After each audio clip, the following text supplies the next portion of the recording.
Pues muy bienvenidos sean todos nuestros queridísimos socios, a toda la audiencia que está presente para la segunda sesión académica estatal extraordinaria del año, este 2023.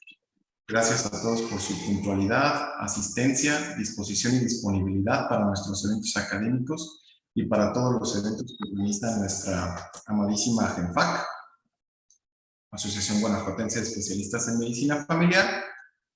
Y pues bueno, el día de hoy nos reunimos extraordinariamente en noche de lunes por ser el Día Mundial de la Lucha contra el Uso Indebido y Tráfico Ilícito de Drogas, hoy 26 de junio. Para esto tenemos el gran honor de contar con la presencia de mi muy querido maestro y amigo de todos, ya de varias sesiones aquí en la GENFAC, el doctor Miguel Ángel Luna García, quien es especialista en psiquiatría, especialista en psiquiatría también, y pues con amplia experiencia en el tema, ya que es su área de expertise, entre muchas otras patologías que ha compartido con nosotros también. Entonces, pues, sin más preámbulo, cedo la palabra a nuestro ponente invitado de esta noche, doctor Miguel Ángel Luna. Adelante, por favor. Hola, ¿qué tal a todos? Muy buenas noches. De inicio, pues, como siempre, gracias por la invitación. Siempre es un gusto, un placer, un honor compartir con ustedes, pues, lo que hacemos en psiquiatría, y siempre aprovechamos estos foros precisamente, pues, para quitar estigmas, para dar una información confiable y verídica, y no toda la desinformación que de repente todavía tenemos viciado y estigmatizado, y los tabús en relación a la psiquiatría. Y pues hoy coincide justo con esto, lo tenemos en pantalla, y como comentaba el doctor Gonzalo, el Día Internacional contra el Uso Indebido y el Tráfico Ilícito de las Drogas. Y pues bueno, es de lo que queremos platicarles con muchísimo gusto el día de hoy. Eh, Ay Dios, solo que no avanza.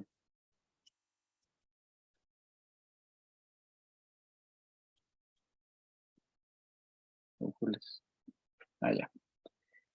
Les vamos a hablar un poquito justo de la definición, el marco epidemiológico, y siempre en psiquiatría abordamos este manejo biopsicosocial, en donde evaluamos todos los factores biológicos que tienen que ver, pues, con neurotransmisores, con hormonas, con genética, etcétera, etcétera.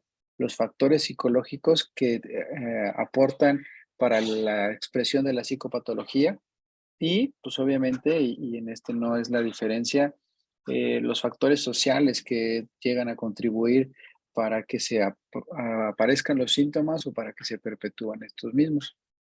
El cuadro clínico de trastorno de uso de sustancias, pues es algo bastante variado, porque pues son un montón de sustancias, y ya iremos viendo los detalles de cada una, o de varias, porque pues sí son muchas. ¿Cuáles son los criterios diagnósticos actuales que nos maneja DSM-5, que nos maneja la CIE, la Clasificación Internacional de Enfermedades? Las principales comorbilidades, esto es algo importante, sobre todo en este tema, porque vamos a hablar de patología dual. Me refiero a que los expertos en trastornos por uso de sustancias describen que es muy complicado o muy raro encontrar un pacientito que solamente el diagnóstico sea el trastorno por uso de las sustancias, sino más bien la comorbilidad con depresión, con ansiedad, con esquizofrenia, con trastornos de conducta, etcétera, etcétera. Y bueno, ya entrando en materia, la definición del trastorno por uso y consumo de sustancias, comportamientos adictivos, aquí esta es la parte importante, dice que se desarrolla esta enfermedad, este trastorno, como el resultado del uso de las sustancias psicoactivas, incluidos los medicamentos que llegamos a recetar nosotros como médicos, no como psiquiatras, sino como todos en general, anestesiólogos, pediatras, médicos familiares, psiquiatras, etcétera, etcétera. Y no solamente el uso de estas sustancias, sino también las conductas adictivas que se desarrollan como resultado de estos comportamientos específicos que tienen que ver con los sistemas de recompensa y el refuerzo repetitivo.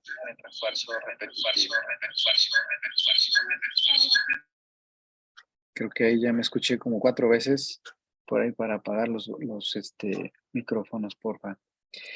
La Asociación Psiquiátrica Americana describe entonces una droga como estas sustancias que son capaces de alterar una o varias funciones psíquicas del individuo que inducen a repetir su autoadministración por el placer que generan y que no tienen ninguna indicación médica y y si la tienen, puede utilizarse con fines o no terapéuticos.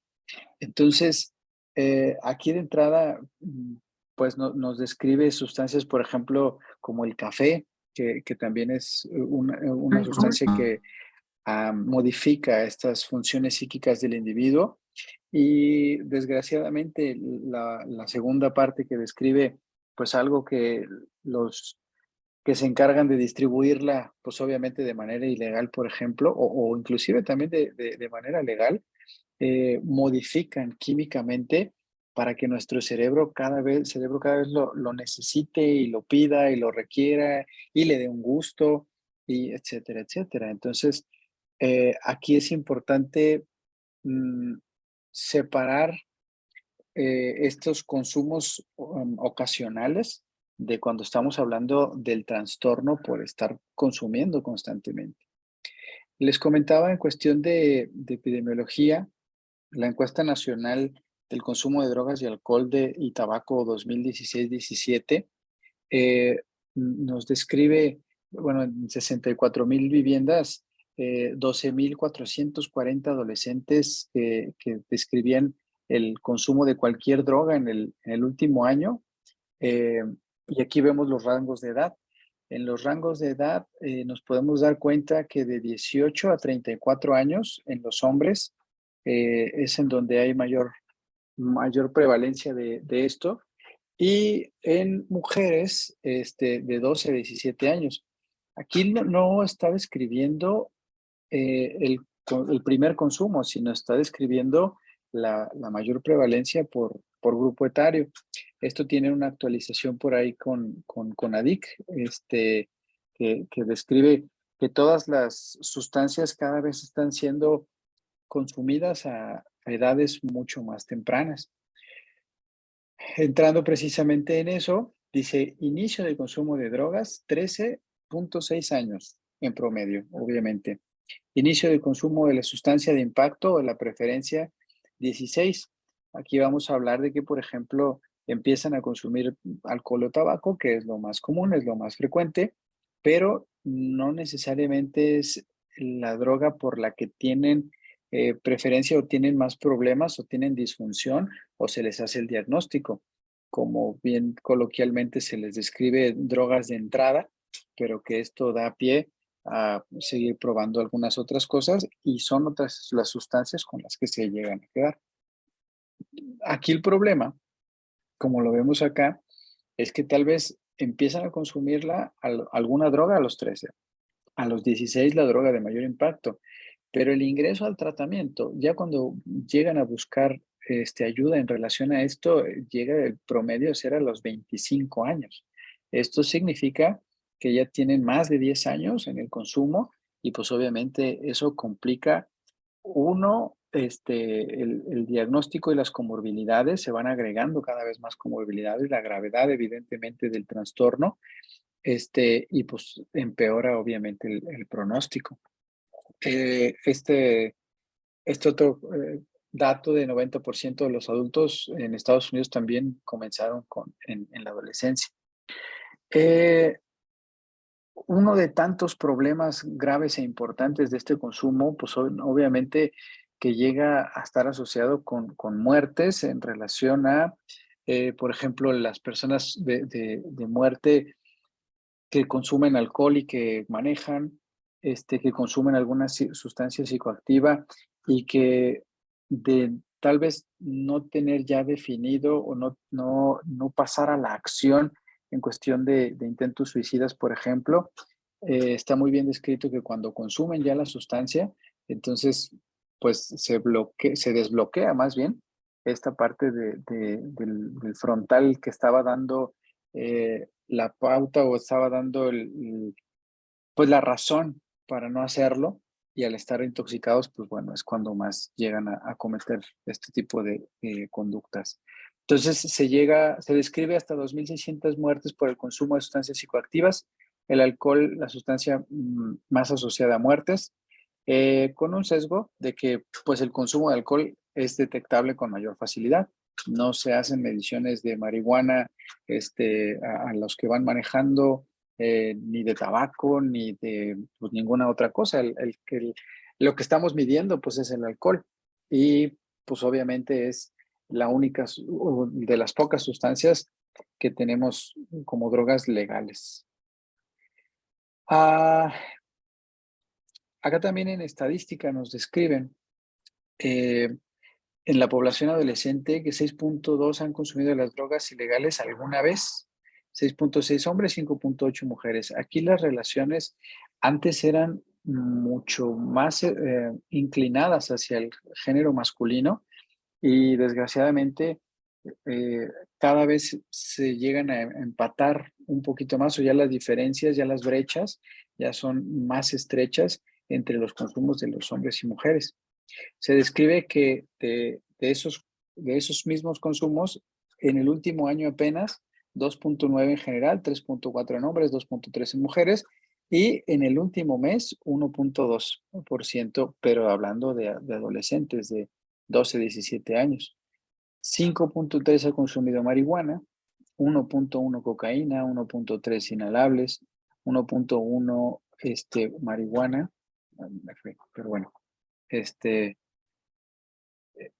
aquí seguimos viendo que marihuana sigue siendo la droga de mayor consumo, pero aquí estamos viendo el incremento en la encuesta nacional de las adicciones, la comparativa de 2002 que ven ustedes en gris con 2008 que ven en verde, esmeralda, verde claro, más bien verde claro, 2011 en un verde un poquito más oscuro, y 2016 en donde, pues sí, desgraciadamente ha ido cada vez en aumento.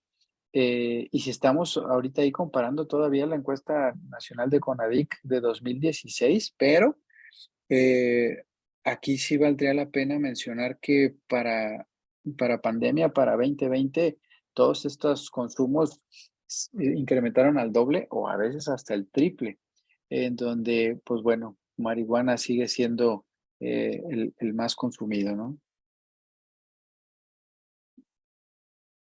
Sí les quiero compartir este video, no dura tanto y no lo voy a poner completo, pero Mm, cuando yo lo vi la primera vez, estamos hablando de hace ya muchos años, mm, me dio mucha claridad en relación a qué es lo que pasa con el funcionamiento del cerebro y de los circuitos de recompensa, y por qué la persona cambia todo su comportamiento, y por qué se le considera un trastorno y no solamente, pues digamos que lo usa pues porque quiere, que decían, pues yo dejo la droga cuando quiero y no soy adicto y tal y cual.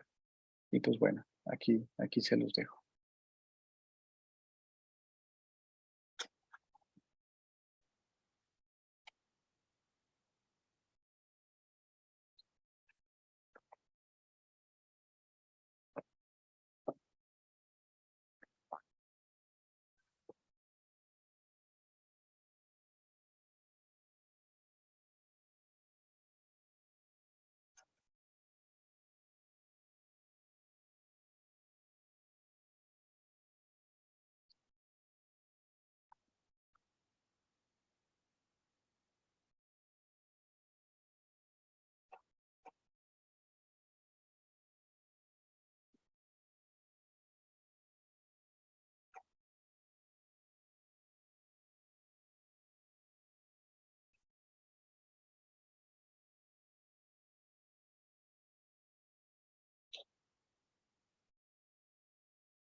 antes de ser capturada. La cocaína, por ejemplo, bloquea el recaptador de dopamina, lo que hace que ésta permanezca más tiempo en el espacio entre sinapsis, prolongando el efecto placentero.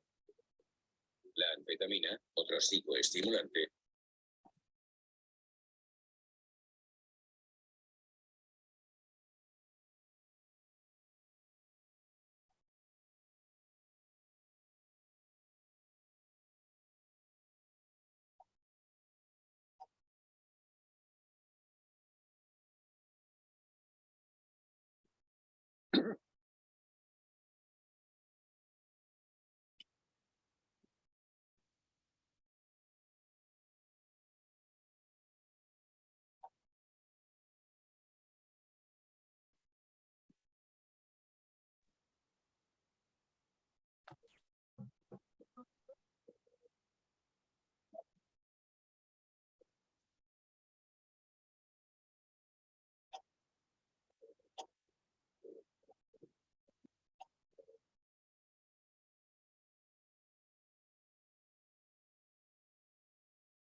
Disculpe, doctor, tenemos dificultad para escuchar el audio del video.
Actividades que nos generen un efecto placentero tan normales como utilizar los dispositivos móviles o Internet, al producirse por efecto de la dopamina, si se hacen sin medida, pueden convertirse en adicción y, por tanto, incontrolable y obsesivo. La mayoría de conductas adictivas tienen su origen en la adolescencia, ya que en esa época no están aún ajustados los sistemas de recompensa ni los de memoria emocional. Las chicas son más vulnerables aún que los chicos debido a las diferencias de la amígdala cerebral, una región crítica para la regulación social, cognitiva, emocional y comportamental. Las alteraciones cerebrales no se resuelven solo con fuerza de voluntad. Sin embargo, la prevención... Listo. Y quería compartirles de lo del video. Por ahí me dijeron una disculpa, creo que no se escuchó más que al final, pero bueno, todo lo que se escuchaba es lo que venía en los subtítulos. Entonces, pues bueno, ojalá haya quedado un poquito, un muchito más claro qué pasa con el sistema de recompensa a nivel sobre todo dopaminérgico y como menciona en el video, además de dopamina, GABA y glutamato, cómo interactúan precisamente con dopamina, que es el mecanismo de acción de algunas de las sustancias, y cómo esto actúa a nivel también molecular en relación a canales de calcio para modificar las sinapsis neuronales y también la importancia de núcleo accumbens, núcleo caudado, hipotálamo para guardar las memorias de los juegos y de los consumos, la importancia del lóbulo prefrontal para darles, decía al principio de la plática, pues la razón, el cuándo sí hacer una acción, cuándo no, etcétera, etcétera, ¿no? Bueno, entonces hablando en este modelo biopsicosocial, tenemos que en la parte biológica y genética, tomando, por ejemplo, el alcohol como modelo, están bien descritos genes de heredabilidad relacionados con ese trastorno por consumo de alcohol, y que, por ejemplo, es más frecuente en el género masculino y tiene que ver con sustancias como el alcohol deshidrogenasa, que también va cambiando en relación a las bien o mal llamadas razas, pero saber que, por ejemplo, la gente de Oriente tiene menos producción de esta sustancia y entonces también tiende a embriagarse más fácilmente. Y pues obviamente el antecedente de algún trastorno psiquiátrico como un factor de riesgo. En las situaciones medioambientales que influyen con esto, pues obviamente se han estudiado una gran cantidad de ellas y las que tienen mayor impacto sobre el consumo de las sustancias se describen los hogares caóticos y hogares de abuso. Cuando los papás consumen la droga, la actitud que tienen hacia la droga, este ejemplo clásico de, pues mejor que tome conmigo, mejor que tome en la casa, mejor le enseño a tomar, no importa si nada más fuma una. eh, Papás que de repente dice, bueno, yo le permito que fume tabaco o marihuana mientras lo haga, por ejemplo, en una terraza, en un balcón, ahí mismo en la casa, etcétera, etcétera. Y pues obviamente lo decíamos, otros factores sociales como la influencia de los pares. Aquí uno de los grandes factores de riesgo que se ha descrito es cuando pasan de primaria a secundaria y en este deseo por pertenecer y por deseo de adaptarse a las nuevas circunstancias, es también uno de los momentos clave, perdón, en donde más empiezan a consumir. La actitud de la comunidad hacia el consumo, obviamente a las personas que ven acá en León, por poner un ejemplo, es diferente, no sé, el consumo o el cómo se ve el consumo de las sustancias en lugares que tenemos identificados de riesgo como las colonias de León 2, como el Cuecillo, etcétera, etcétera. Si eso lo comparamos tal vez a otras zonas, vamos a decir, más residenciales o de diferente nivel socioeconómico y sociocultural sobre todo, que cómo influye esto y cómo influye esa visión de la colonia en torno o la actitud de la comunidad en torno al consumo de las adicciones.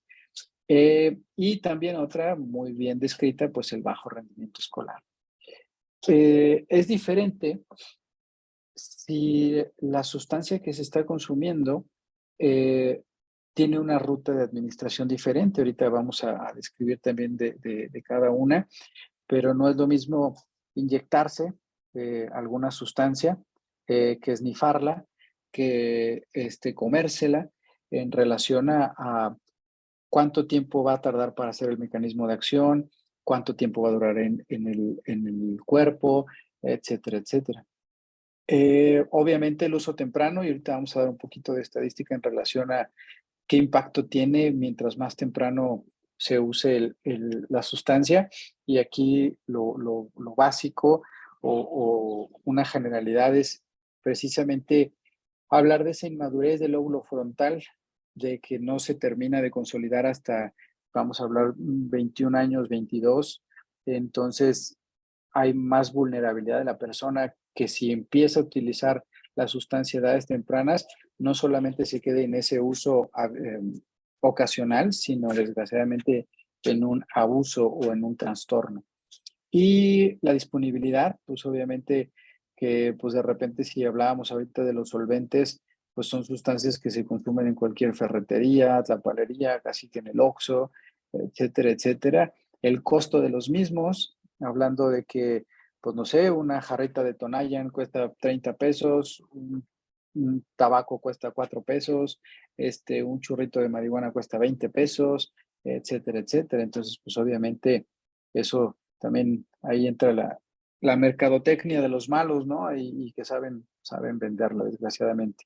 Todo esto va a generar alteraciones en los mecanismos cerebrales, va a generar el caldo de cultivo para tener personas que caigan, no solo, insisto, en el uso, sino en el trastorno por el uso de sustancias y que se genere la adicción.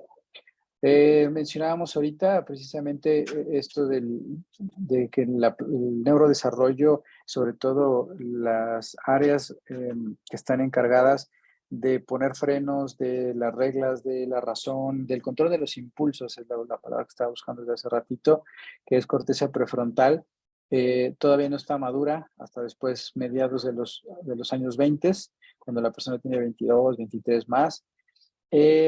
Que hay más neuroplasticidad que en el adulto en los menores y que precisamente esto acelera la velocidad del desarrollo del trastorno por consumo de sustancias y que esta tasa de desarrollo es más rápido para los circuitos de recompensa y motivación emocionales que para los circuitos prefrontales, como lo veíamos en el video.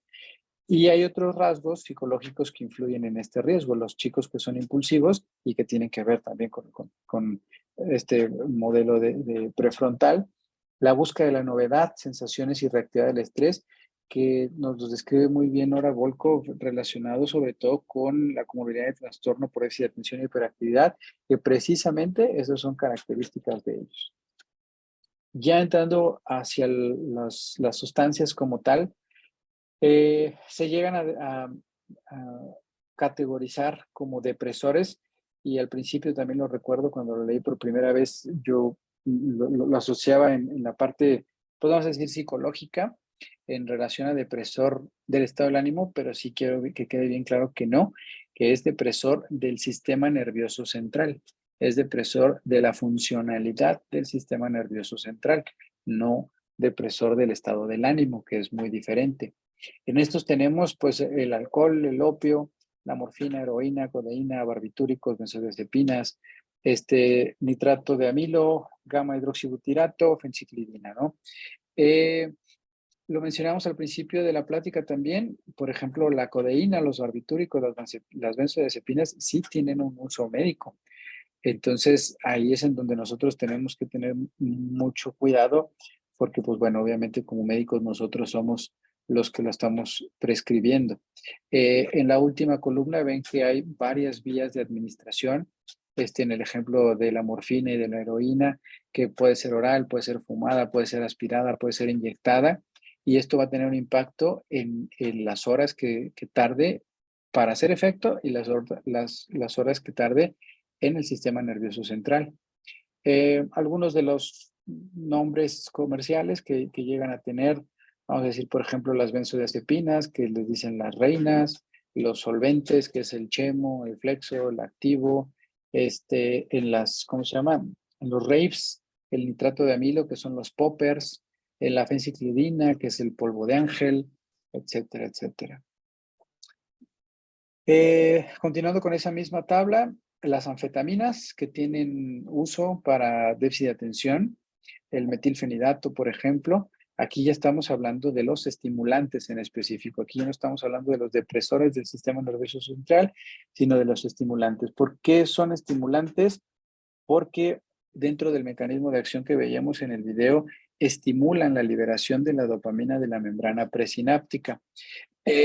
Y también vemos varias de las maneras en cómo pueden ser consumidas, fumadas, inyectadas, aspiradas, etcétera, etcétera. Hay otra categoría que son los alucinógenos, en donde vemos la psilocibina, la mescalina y el ácido lisérgico, el LSD.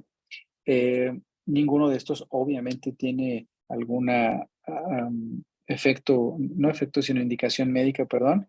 Y por último, se describe como mixtos a los cannabinoides, que como recordamos, tienen todo este sistema diferente endocannabinoide, no solamente dopaminérgico como el que veíamos en el video, sino una combinación de sustancias o de sus propios canales de mecanismo de acción endocannabinoides.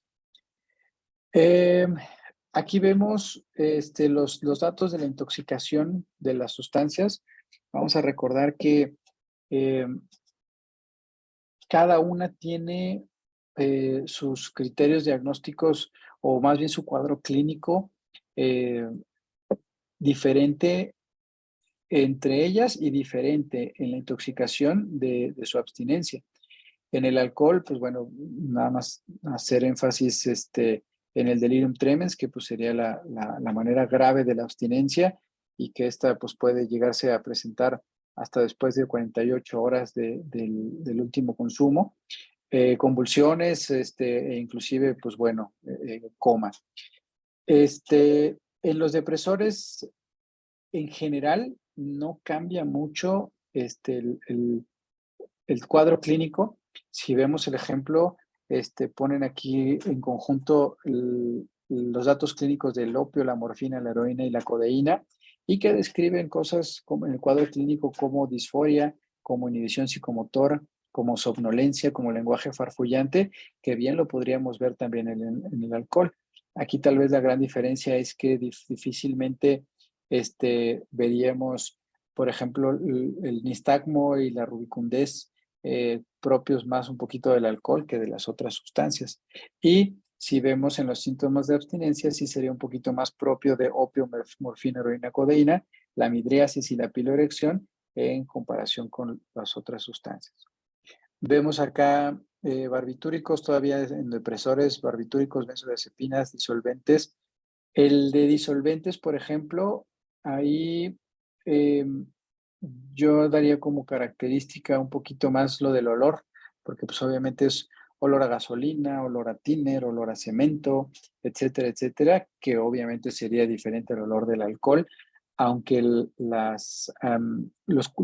cuadro clínico de ataxia, de nistagmo, de distimia en relación al estado ahí sí de ánimo, se pudiera ser parecido ¿cómo se llama? Al del alcohol o de algunas otras sustancias depresores. En los barbitúricos y benzodiazepinas, en la abstinencia, ahí es un poquito más clásico la taquicardia, y yo haría énfasis en el tema de las abstinencias, que si bien nunca es lo indicado tener una benzodiazepina por prescripción médica por periodos prolongados, siempre las guías clínicas nos van a marcar entre 3 y 6 semanas a lo mucho.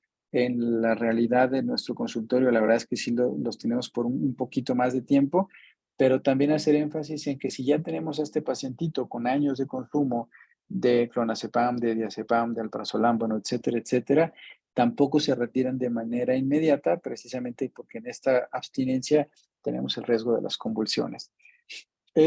Los otros, la verdad es que no son tan frecuentes, al menos aquí en México.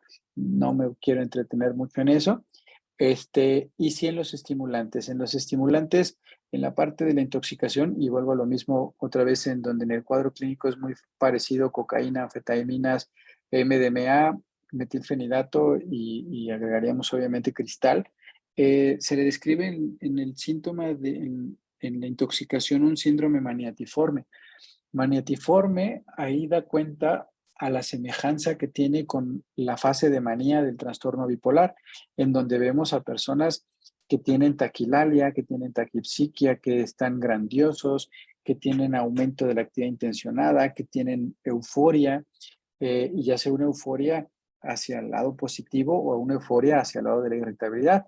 Y que clínicamente, pues sí, vemos taquicardias, arritmias, hipertensión, escalofríos, etcétera, etcétera. Y en la abstinencia, un muchito imperioso deseo de consumir la sustancia, aumento en el apetito, hipersomnia, sueños extraños, desagradables. Ese sería tal vez una de las diferenciales con los demás, ¿cómo se llama? Sustancias. Los alucinógenos tampoco son tan frecuentes, pero pues bueno, su nombre lo dice, esa es la característica principal. Aunque sí cabría ahí aclarar que, por ejemplo, cocaína, anfetaminas, MDA, metilfenidato, también pueden llegar a dar ideas delirantes y alucinaciones. Cannabis lo pondríamos como punto y aparte en relación al cuadro clínico, sobre todo porque ya hay muchísimos tipos de subtipos de más bien de cannabis. De entrada, estas, pues vamos a hacer combinaciones que hacen entre la cannabis activa, la cannabis sativa, la cannabis indica, la proporción del THC versus el CBD. Ahorita que está muy de moda la comercialización en México y no en otros países de CBD, no como algo de uso médico y se introdujo más bien como parte de suplemento alimenticio y por eso es que Cofepris lo deja entrar. Pero el punto al que voy con todo esto es que las cantidades, las proporciones, la pureza, las combinaciones, etcétera, está muy mal regulado. Entonces el cuadro clínico puede ser un cuadro completamente psicótico, puede ser un ataque de pánico, puede ser la relajación, puede haber nada más relajamiento muscular, etcétera, etcétera. Tampoco me voy a detener tanto, pero sí en que ustedes sepan diagnosticarlo y recordar que tenemos un par de manuales en psiquiatría. Uno, el Manual Diagnóstico y Estadístico de los Trastornos Mentales, de la Asociación Psiquiátrica Americana, el DSM-5. Ahorita ya está la edición revisada, pero es de lo más actualizado, 2014, en donde describe que clasifica según la sustancia de todas las que platicamos ahorita y los trastornos los describe o el trastorno por consumo de sustancias o el trastorno inducido por sustancias. Es decir, aquí tenemos el trastorno por consumo de sustancias y se describe un control deficitario del consumo de grandes sustancias, de grandes cantidades durante más tiempo prolongado de lo previsto. Otra vez tomando de ejemplo el alcohol, esta clásica de nos tomamos una y nos vamos. Si se hacen ya 2, 3, 4, se cumple el criterio. Deseos persistentes o esfuerzos fallidos por abandonar el disminuir el consumo. Otra vez esta clásica de cuando quiero yo lo dejo. Inversión de gran parte del tiempo en actividades para conseguir la droga. En esta también de vamos a ir un ratito, 2, 3 horas, y esto se hace de mañana y se sigue al día siguiente y tal y cual, se cumple el criterio. Y poderoso deseo de consumo, que es lo que describimos como craving. El deterioro social, es decir, las consecuencias, la disfunción que genera en ámbito académico, laboral o doméstico, que esto persiste a pesar de esos problemas y que se reducen a otras actividades importantes sociales, ocupacionales, recreativas o inclusive laborales por estar consumiendo. Se produce un consumo recurrente de la sustancia, inclusive en situaciones que provocan un riesgo físico como manejar, por ejemplo, y la persona consume de manera continuada a pesar de que tenga un problema físico relacionado con esto. Otros criterios farmacológicos, estos se traen también desde el DSM-4 y de hecho desde el DSM-3, que es la tolerancia, que da cuenta a que la persona necesita más sustancia para obtener el mismo efecto de intoxicación. Ahí el clásico otra vez es en el alcohol y en las benzodiazepinas, que comienzan consumiendo muy poquito, pero para obtener ese mismo efecto van aumentando cada vez paulatinamente esos que están generando tolerancia a la sustancia. Y los criterios de abstinencia, que es en el cese del consumo o que aparezcan las sustancias. Quiero introducir un poquito aquí lo que les comentaba y lo menciona también en el video, el juego patológico. Los criterios diagnósticos no cambiaron de DSM-4 a DSM-5, pero es esta preocupación por el juego, necesidad de jugar cantidades crecientes, intentos repetitivos por intentar interrumpirlo sin éxito, la inquietud para jugar, para apostar, para las maquinitas, etcétera, etcétera. Y invertir dinero en esto y la disfunción que genera en la familia, la disfunción que genera obviamente económica, etcétera, etcétera.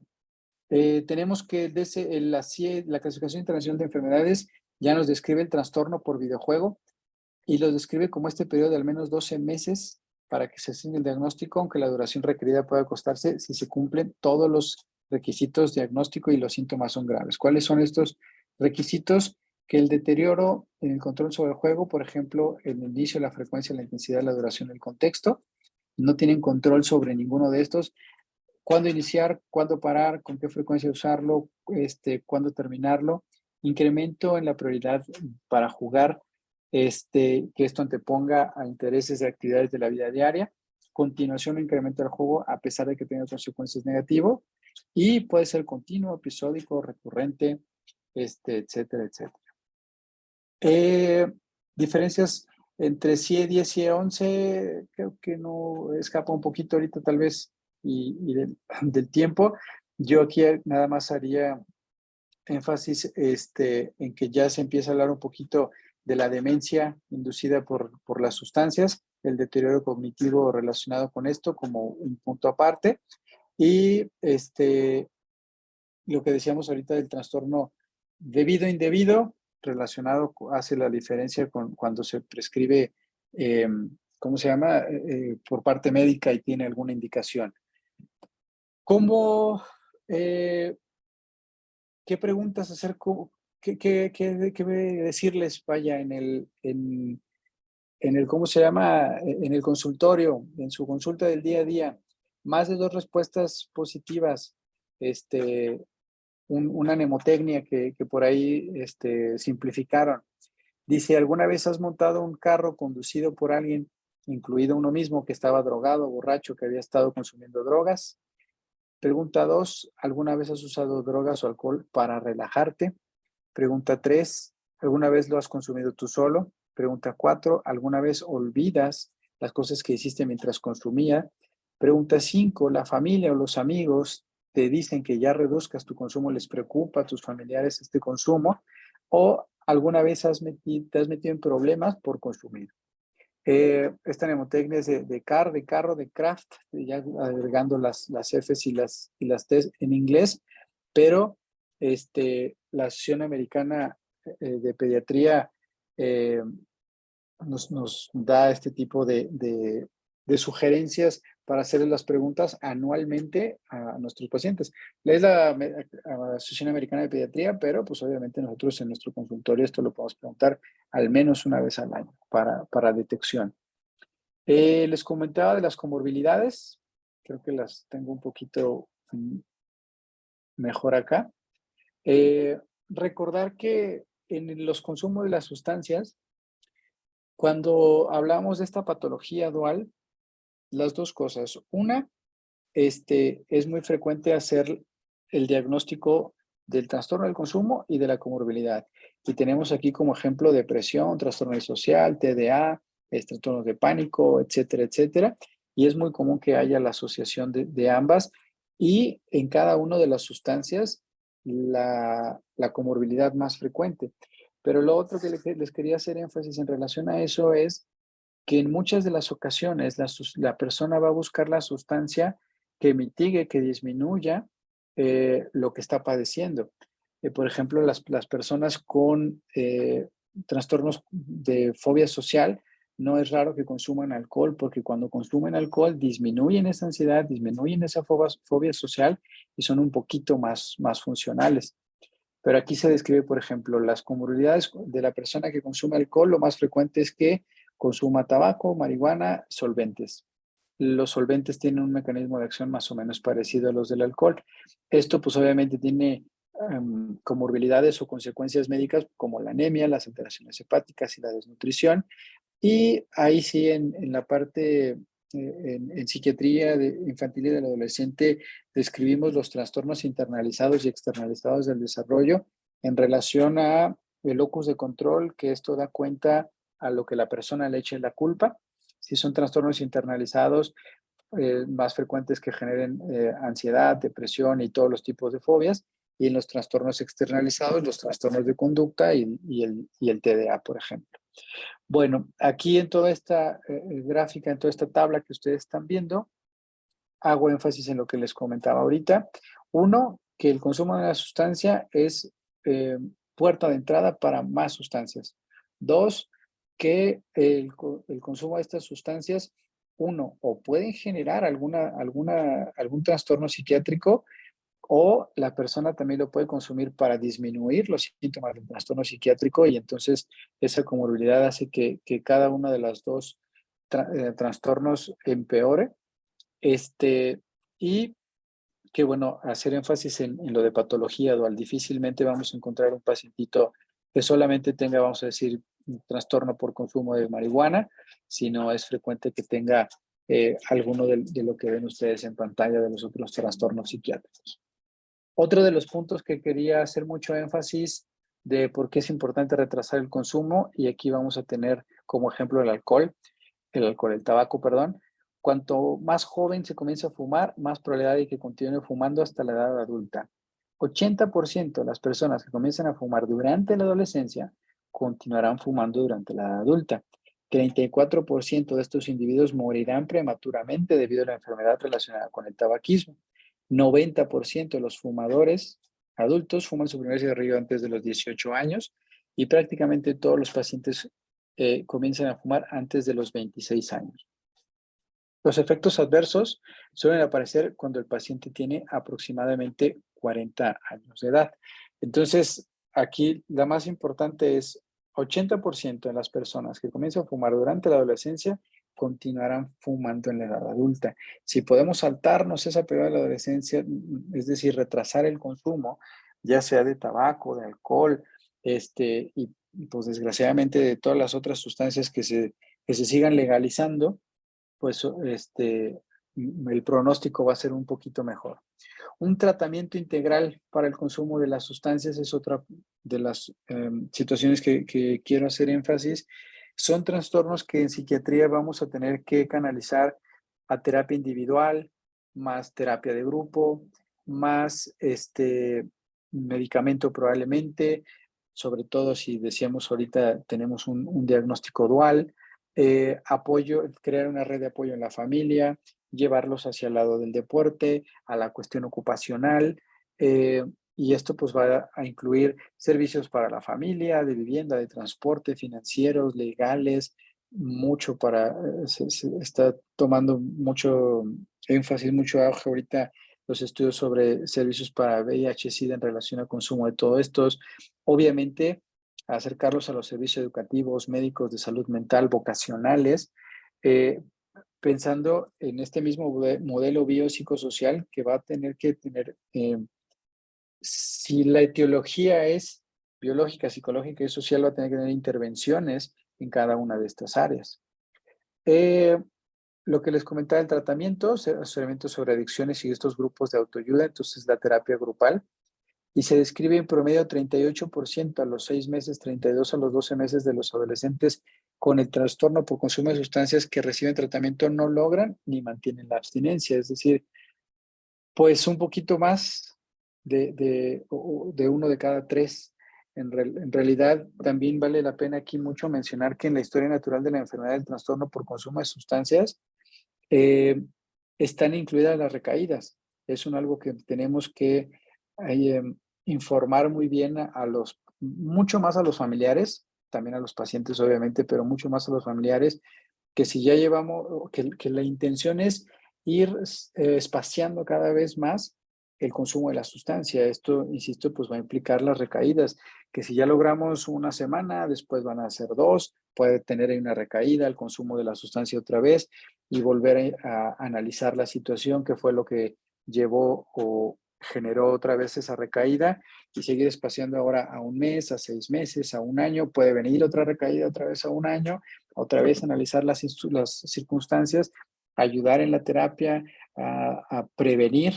Entonces, es parte inclusive de esta historia natural y como vemos aquí, tal vez hasta del tratamiento. Respuesta sólida dice continuar con sesiones de refuerzo después de un año y controles ocasionales. Se suele hacer inclusive estas llamadas por teléfono en los sistemas, por ejemplo, aquí en León, en el CAIA, en los centros de atención para las adicciones, los CAPA que tenemos aquí en Guanajuato, se llegan a utilizar estas estrategias para seguir recapturando a los pacientes, hablándoles por teléfono. El mismo hecho de que ellos sepan, uno, por ejemplo, que les van a hacer antidoping, dos, que van a recibir una llamada, es decir, en general, el sentirse monitoreados, también se ha visto que ayuda un poquito a mejorar estos o espaciar estos periodos de recaídas.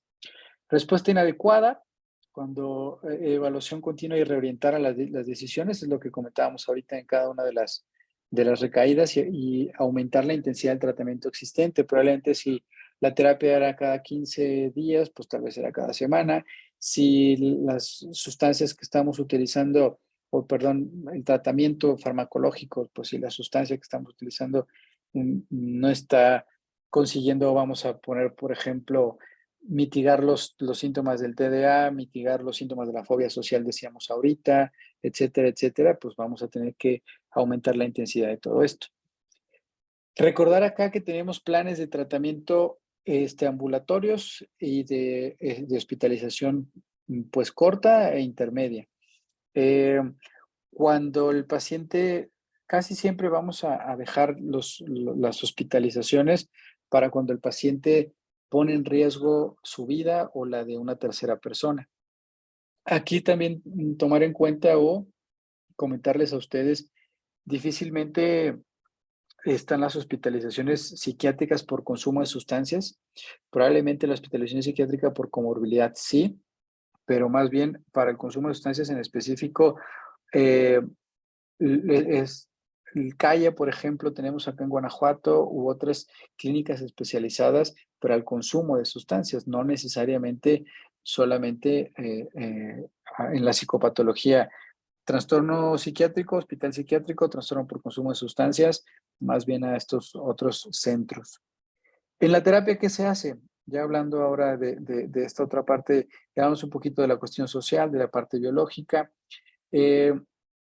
Un par de observaciones, bueno, 3 en cuestión de la psicoeducación, la etapa en la que tenemos al pacientito en el consumo de la sustancia. Hay una etapa en donde en la precontemplación el paciente no tiene ni voluntad, ni necesidad, ni conciencia de que tiene un problema. Ya en la contemplación está ambivalente en relación a esto. Después de esto hay una etapa en donde ya está en la preparación para. En la siguiente etapa ya, ahora sí actúa en relación a esto, ya acude a consulta, ya empieza a actuar y a hacer cambios en relación a su consumo y después de eso, pues mantenerlo en abstinencia por periodos prolongados. Dependiendo de la etapa en la que se encuentre, es el tipo de intervención psicológica que se va a tener para con ellos. Psicoeducación sí es algo general, se tiene que hacer con todos y tenemos que tener estrategias de sensibilización e información para ellos y para la familia, explicar los riesgos de la salud, dar a conocer la evidencia científica de las consecuencias. Aquí cobra mucho énfasis, por ejemplo, en el consumo de las personas con marihuana que pues quitan del mito de todo eso en relación a la marihuana es algo natural, no tiene consecuencias de su consumo, no ha muerto personas por marihuana, bueno, y toda esta desinformación que tienen estas personas es parte importante de esta psicoeducación. La atención y canalización a los servicios especializados. Y les comentaba el modelo de tratamiento hospitalario, tratamiento del daño orgánico cuando así lo requiera, pues obviamente la parte del consumo cuando hay un daño orgánico, la parte psiquiátrica, psicológica, pues sí pasa a segundo término cuando tiene pues una arritmia por el consumo de cocaína, cuando tiene convulsiones por la abstinencia de consumo de abstinencia de benzodiazepinas. Entonces, pues ahí cobra más importancia la desintoxicación, control de la abstinencia y la disminución de los efectos médicos clínicos de la sustancia. Y ya después el mantenimiento a largo plazo y el tratamiento en la comunidad psiquiátrica. De farmacoterapia, pues bueno, también es dependiendo de si es que existe algún antídoto para la sustancia. Poner como ejemplo el flumazenil para la intoxicación del alcohol, y en el resto, pues el monitoreo de signos vitales. En el modelo ambulatorio, la asesoría del tratamiento médico, les comentaba la psicoterapia individual, familiar, grupal, los grupos de autoayuda y estas técnicas específicas durante la entrevista motivacional. Esto sobre todo se utiliza en la fase 1 del tratamiento, en la fase de la precontemplación, en intentar hacer conciencia a la persona, con esta mnemotecnia también en inglés de rule, de regla, de resistir el decirle qué hacer, understand, entender su motivación. Todos los consumos de las sustancias en el modelo de la terapia cognitivo-conductual cumplen alguna función.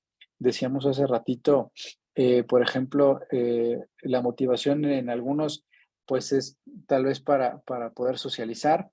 Listen, escuchar con empatía. Empower, empoderar al paciente de que lo puede llegar a hacer. Y técnicas específicas es involucrar al paciente en la gravedad de su problema, enfocar que el médico se enfoque en un problema en particular y no enfocar todo solamente en el consumo de las sustancias, sino en general en toda la psicopatología que está generando para él, para sus familiares, para su salud.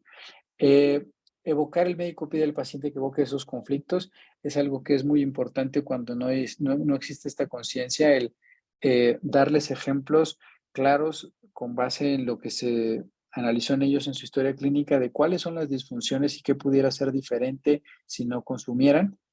Planificar hacia elaborar planes de contingencia.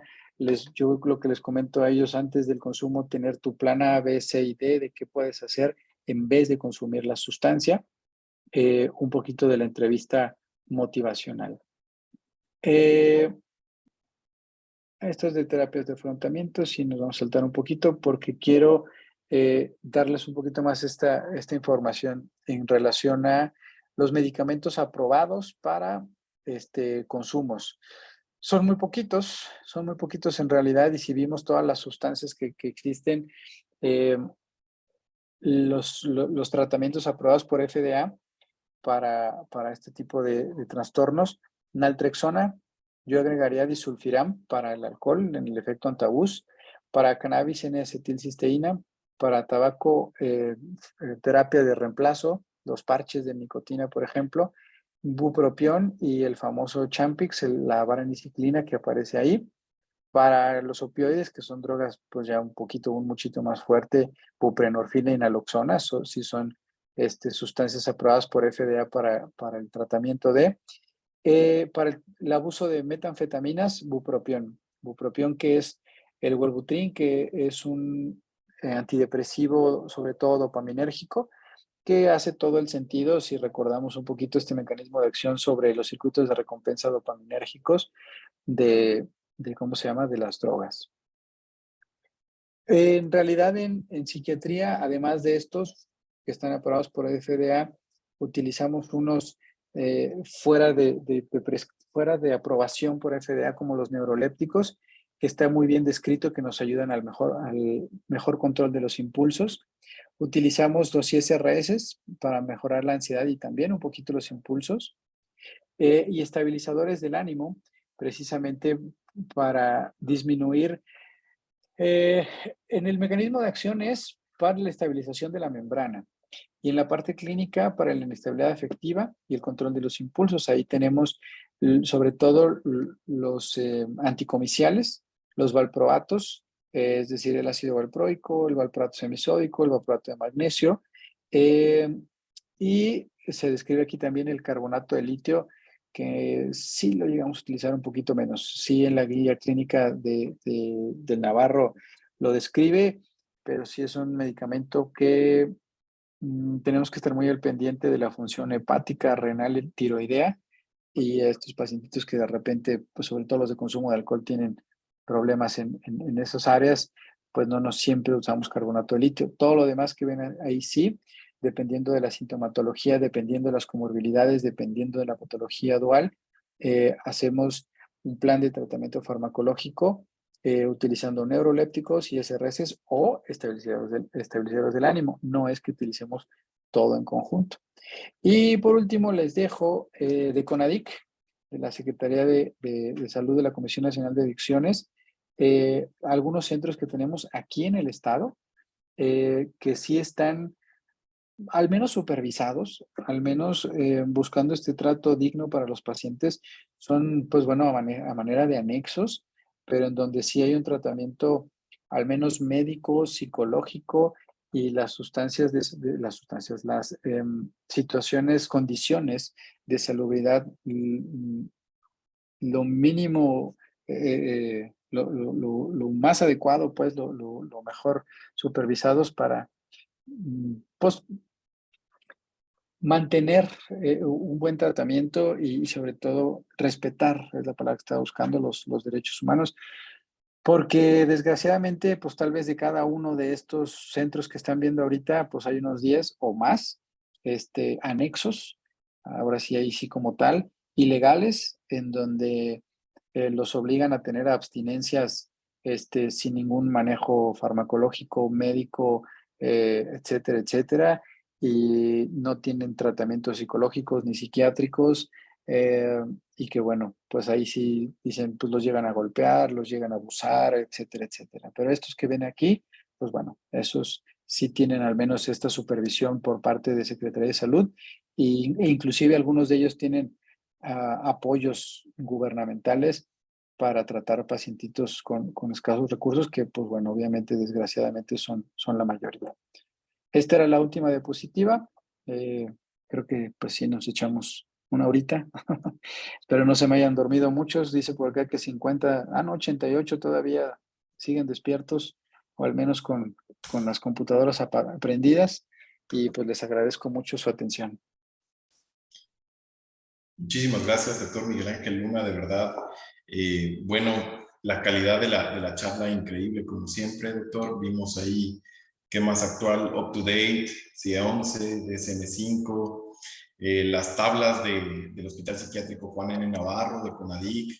Los tratamientos son verdaderas perlas, verdaderas joyas, que vale la pena ahí o tomar nota o bien una captura de pantalla. Entonces, pues agradecerle mucho y de verdad, pues mire, 88 participantes hasta el final de la plática. Perdimos menos del 10% de la audiencia a pesar del horario, del día. Estamos empezando la semana, sabemos que es difícil, pero agradecemos a todos nuestros queridísimos socios y a la audiencia que está presente por su disposición y su permanencia y asistencia. Muchísimas gracias. Sin más, pues damos pase a la audiencia para que, si gusta, aprovechar esta oportunidad que tenemos con el doctor Miguel Ángel Luna García, quien es verdaderamente un maestro y nos ha ayudado muchísimo en las sesiones. Para interactuar con él, cualquier duda, pregunta, comentario, sugerencia, y con muchísimo gusto doy la palabra a doctora Yolanda Vela, una de nuestras maestras de medicina familiar. Adelante. Bueno, doctor, lo felicito por su plática. Muchas gracias. ¿Nos podría decir algo sobre el programa Planet Youth del Estado? Sí, claro. Planet Youth es por parte de Secretaría de Salud, pero involucrando a Seguro, involucrando a ISSSTE, involucrando a la mayor parte de instituciones médicas, deportivas, culturales, académicas. En relación al tema de prevención, es un modelo nórdico que se intentó implementar desde 2020, se atravesó la pandemia, se puso en pausa, se está retomando con gran fuerza ahorita a partir de 2023, que está enfocado hacia la prevención. Lo que proponen en Europa, en estos países nórdicos, si no mal recuerdo, es de Islandia, de ahí sí no me acuerdo bien el dato, es acercar precisamente a los jóvenes a la cuestión cultural, deportiva, académica y de servicios de salud para disminuir la probabilidad de que caigan en las adicciones. Ya en un modelo un poquito no tanto preventivo, sino curativo, el acercamiento de ellos hacia los CAPA, son los que tenemos aquí en el estado, Acaya, que es el que está a un lado de Caizame, cuando se necesita ya algún tratamiento en específico de pacientes identificados con el consumo de sustancias. Eso es de lo que trata a grandes rasgos el Planet Youth. Muchísimas gracias, doctor Miguel Ángel Luna. Pues también aportar un poquito, un servidor tuvo la oportunidad de estar como representante del ISSSTE en la reunión del Consejo Estatal de Salud de Guanajuato, cuando se aprobó implementar este modelo finlandés de Planet Youth. Originalmente es un modelo ya internacional, participan varios países. México, por nuestra parte, participamos a través del estado de Guanajuato, es el único que está incorporado hasta ahora en el modelo Planet Youth. Y como bien lo decía el doctor Miguel Luna, es un modelo principalmente preventivo de involucrar a los jóvenes en actividades recreativas y que se distraigan en cosas sanas y no en cosas no tan sanas. Y involucra pues la participación social completa.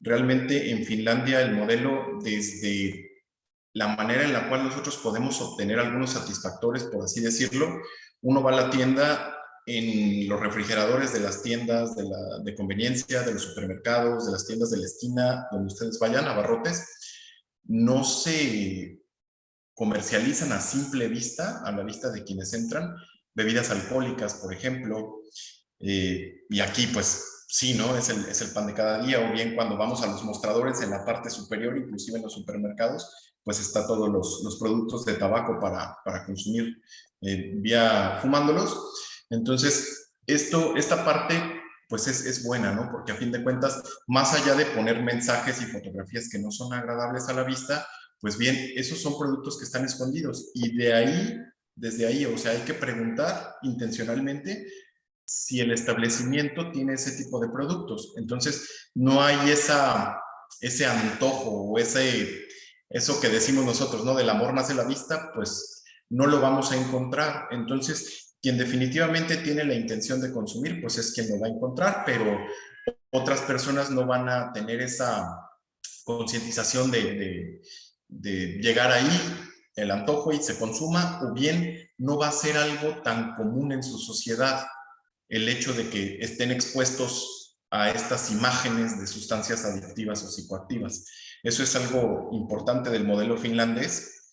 Y también, bueno, el modelo también terapéutico que tienen. Cuando se atiende a un paciente, digamos, que está de alguna manera anexado, por así decirlo, o que tiene una estancia dentro de una institución supervisada, lo difícil también es la reintegración social, porque regularmente el paciente va a regresar al barrio donde vivía, a convivir con la gente con la que convivía antes, con la cual podía conseguir y consumir drogas, va a salir obviamente sin un empleo. Entonces, el modelo finlandés lo que busca en la rehabilitación es que el paciente salga de ese entorno, pero se pueda integrar socialmente a uno nuevo. Es decir, se mude a un lugar nuevo, pero tenga las oportunidades de vivienda, de trabajo, las oportunidades en general de la vida para poder seguir y salir adelante sin el estigma social de haber salido de un anexo y sin regresar al mismo entorno social que de alguna manera facilitó, por así decirlo, el uso de estas sustancias psicoactivas. Entonces, pues es algo muy bonito. A toda la audiencia que tenemos que también está fuera del estado y a quienes nos acompañan, se organiza un congreso estatal cada año de Planet Youth, donde participan, además de algunas figuras del deporte como Benito Guerra, etcétera, para concientizar a los jóvenes de tener estas mejores prácticas. También hay conferencias científicas muy interesantes de ponentes de los diferentes países que conforman este modelo y vale muchísimo la pena. Y hay también un modelo híbrido y virtual completo para este congreso. Entonces vale la pena mucho asistir. Ya saben que pues nuestra amadísima GenFAC siempre tiene la invitación y siempre se las hacemos llegar vía el chat de socios. ¿Alguien más que quiera hacer alguna aportación, sugerencia, pregunta, comentario? Si no, doctor, me permite por favor leerle algunas del chat. Nos preguntan Claro. también si es reconocido como un trastorno la adicción al uso de dispositivo móvil, el celular. Mm, a aparatos electrónicos que los criterios son más o menos semejantes al de los videojuegos, pero no en específico ya reconocido por OMS o por APA a los celulares en especial. Pero no tarda. La verdad es que sí está siendo una situación, pues, preocupante.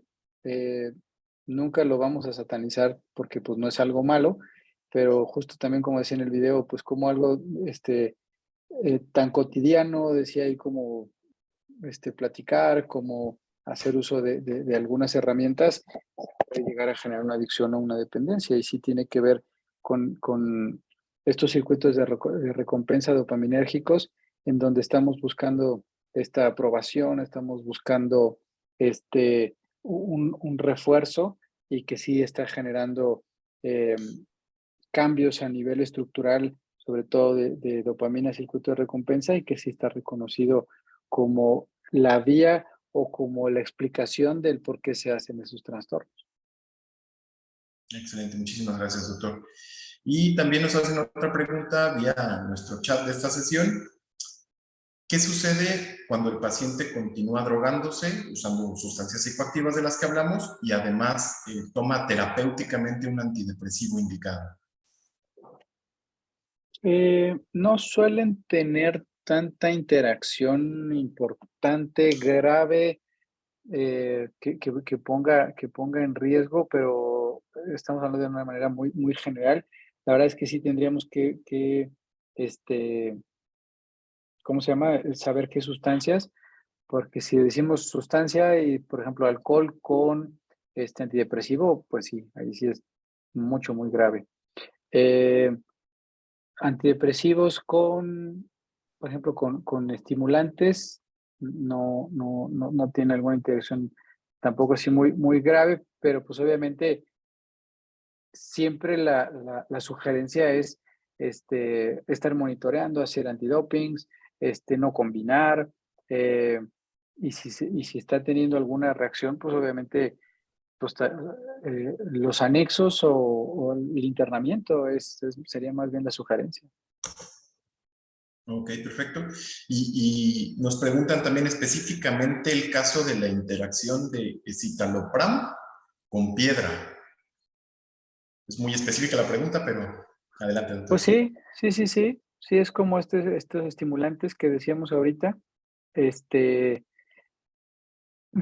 el mecanismo de acción de citalopram es, pues, serotoninérgico 100%, y piedra es un muchito más dopaminérgico.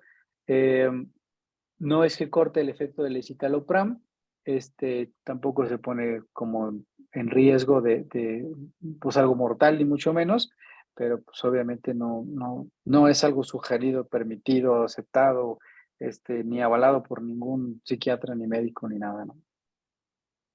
Ok, muchas gracias, doctor. Tenemos la manita levantada de la doctora Minerva García y el doctor Miguel Ángel Luna Ruiz. Adelante, por favor. Como siempre, Gonzalo, pues una felicitación por este tema tan importante y sobre todo en este día, ¿verdad? Y pues insistir en que los médicos familiares tenemos que estar al pendiente de las familias que son de riesgo. Sabemos pues la importancia del tratamiento que tenemos que dar a nuestros pacientes que ya tienen el problema y que afecta no únicamente a él, sino a la familia, a la sociedad, etcétera, como lo apuntabas hace un ratito, Gonzalo. Pero lo más importante es, nosotros como médicos familiares y que conocemos a los miembros de la familia, pues las familias que pueden tener el riesgo de que puedan caer en alguna situación de drogadicción, sobre todo los pubertos y adolescentes, que ahorita cada vez más se incrementa ese tipo de familias que tienen ese riesgo, ¿no? Excelente aportación, como siempre, doctor Miguel Ángel Luna Ruiz. Bueno, siempre incidiendo en la medicina familiar, que es lo que nos atañe a nosotros como especialistas en ella, a la mayoría también de nuestra audiencia. Ya lo decía también el doctor Miguel Ángel Luna García durante su presentación. Vaya, la familia puede ser el nicho del inicio de este tipo de trastornos de uso de sustancias. Y bueno, viene implícito también en el modelo finlandés que explicábamos, ¿no? El no normalizar este tipo de sustancias psicoactivas. De igual manera, si digamos, el padre, nos ponemos como ejemplo nosotros que tenemos la fortuna de tener familia, si nos ven consumiendo bebidas alcohólicas, pues eso lo va a normalizar el pequeño, ¿no? Que esté observando. De igual manera, del padre que consume bebidas alcohólicas y después maneja, pues lo va a ver como una conducta normal. Entonces, pues tratar de alguna manera no normalizar este uso de sustancias psicoactivas, ¿no? Llámese alcohol, llámese tabaco, llámese cualquier otra, no debe de ser una práctica normal o considerarse una práctica sana pues por nadie, ¿no? Y a nosotros nos toca también, pues, procurar eso dentro de la familia. Y también, pues, ahora sí que para el anecdotario nada más, yo recuerdo el primer estudio de salud familiar que hice siendo residente, fue de una paciente que llegó por una contractura muscular, cefalea tensional, derivado del consumo de sustancias psicoactivas de su hijo. Entonces, pues bueno, obviamente va a haber varios miembros del núcleo familiar en los cuales tengamos que intervenir en salud y no solamente con algo, digamos, biológico, ¿no? Tenemos que ir un poquito más allá y ver en qué podemos soportar. Inclusive también podemos apoyarnos en centros de integración juvenil, que por ejemplo el ISSSTE tiene un convenio anual con ellos, tanto para capacitación en sesiones de este tipo para el personal de salud del instituto, como bien para la atención de pacientes que así lo requieran. Sí, y finalmente, pues, Gonzalo, esta información que permea hasta las familias, ¿no? Donde debe de llegar y que identifiquen los principales signos, síntomas que pueden presentar los muchachos, los hijos, ante el consumo de este tipo de sustancias.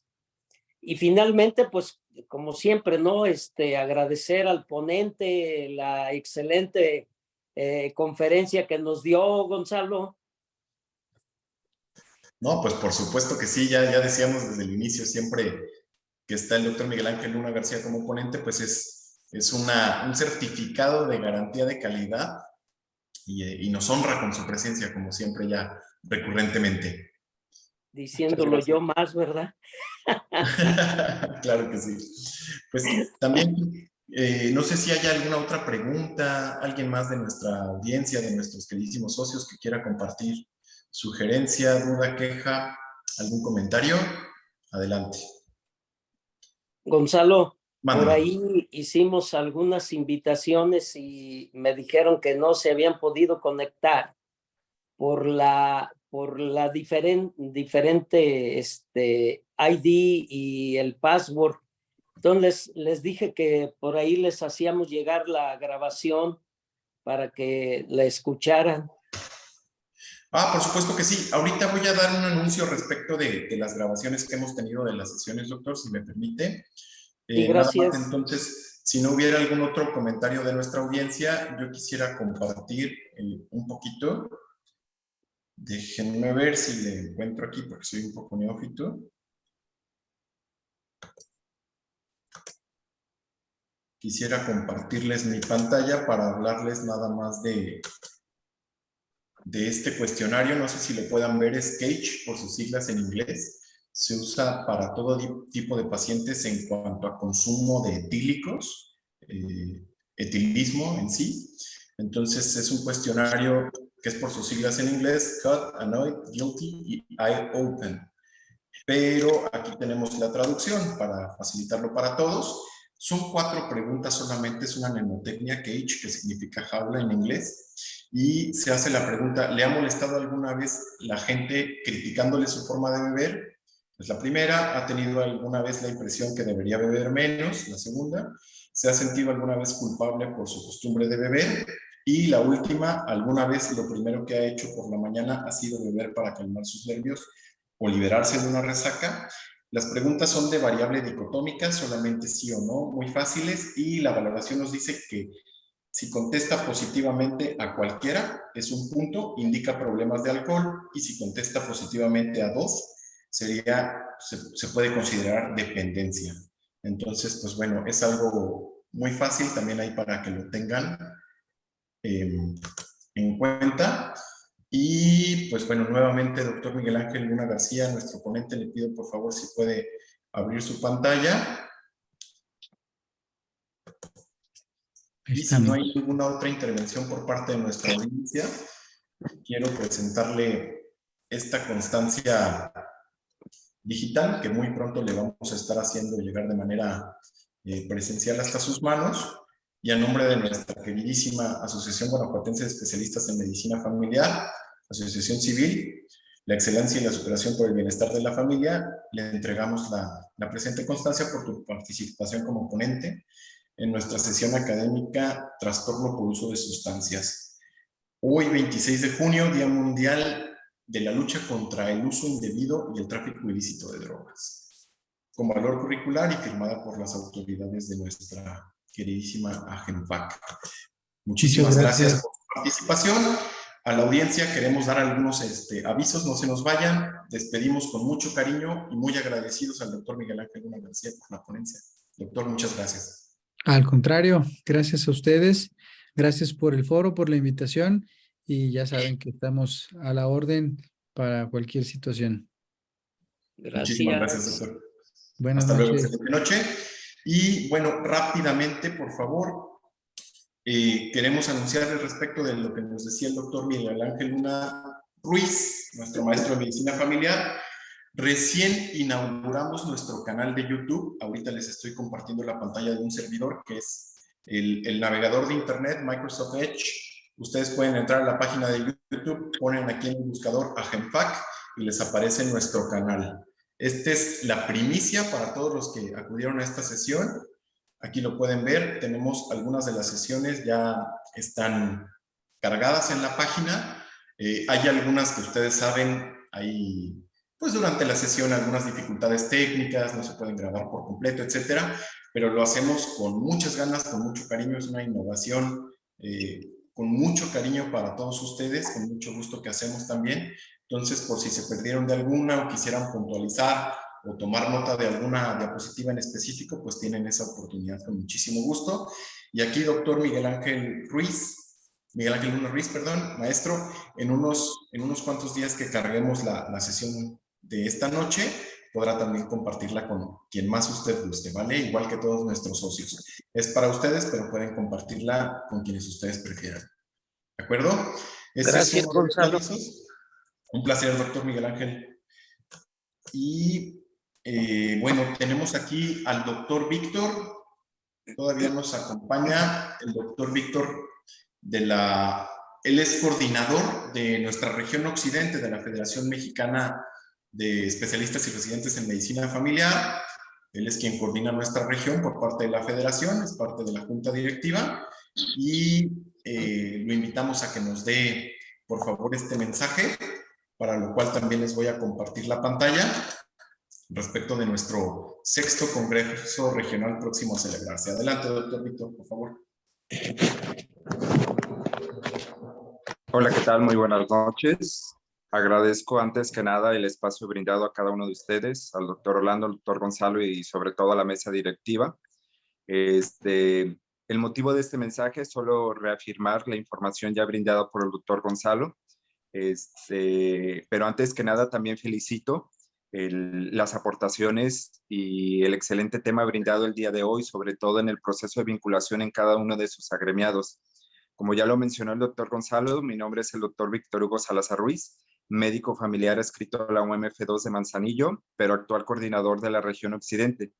Al igual, la federación, involucrados en el crecimiento educativo, los invita al 6º Congreso de la región occidente, de la Federación Mexicana de Especialistas y Residentes en Medicina Familiar, que se llevará a cabo del 21 al 23 de septiembre del 2023, con sede en Guadalajara, Jalisco, en el Hotel Fiesta Americana, donde tendremos sobre todo el primer foro regional de Occidente de residentes de medicina familiar.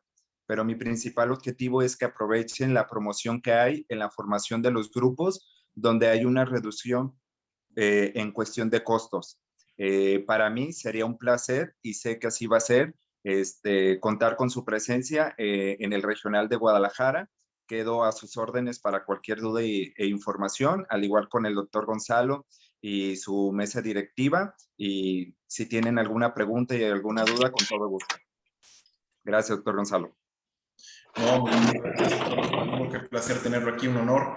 Se aventó toda la sesión con nosotros, muchas gracias. Sabemos, ya es tarde, es un lunes, pero nuevamente también por parte de un servidor reiterar la invitación. Es el congreso de nuestra región, estamos también poniendo muchas ganas, mucho empeño en ello.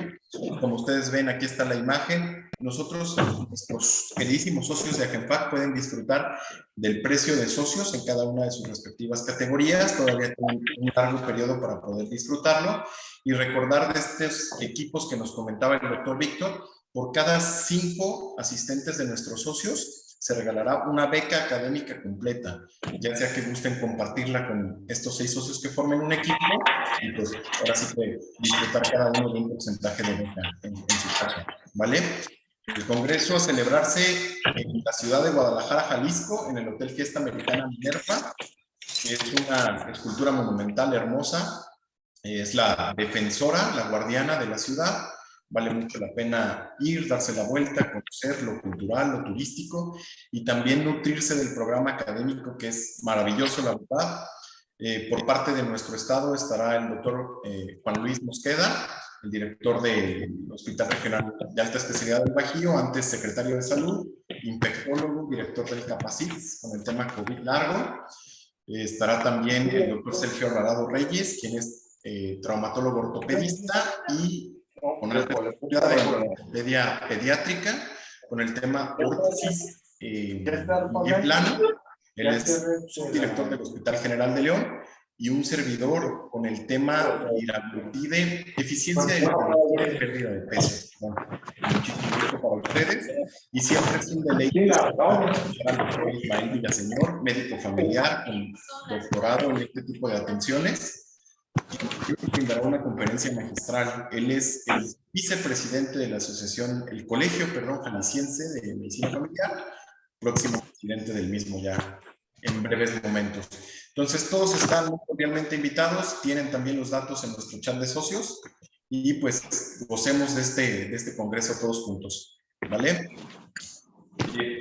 Si no hay algún otro aviso, anuncio, interacción que quiera hacer cualquier miembro de nuestra audiencia que está presente esta noche, pues bueno, empezamos a despedirnos agradeciendo la presencia de nuestros grandes maestros en medicina familiar, doctor Miguel Ángel Luna Ruiz, doctora Minerva García, doctora Yolanda Vela, también de nuestro coordinador regional ante la Federación Mexicana de Especialistas y Residentes de Medicina Familiar, doctor Víctor Hugo. Muchas gracias a todos por su presencia. Mando un cordial saludo también a la doctora Margarita Platanguiano y a todos nuestros queridísimos socios y audiencia que se colocan desde La Paz, Baja California, Tlaxcala, Visalia, California, en Estados Unidos, todos los que nos hicieron favor de acompañarnos hoy. Muy excelente noche, y sigamos haciendo conciencia para eliminar este uso indebido y el tráfico ilícito de drogas. Muy buenas noches a todos. Buenas noches, gracias. Nos vemos en nuestra próxima sesión académica ordinaria estatal en el mes entrante. Y en el chat de socios estamos a la orden siempre. Buenas noches, muchas gracias. Buenas noches. Buenas noches. Síganos en Instagram, Facebook, Twitter y ahora también en el canal de YouTube. Suscríbanse, por favor. No lo aprendí.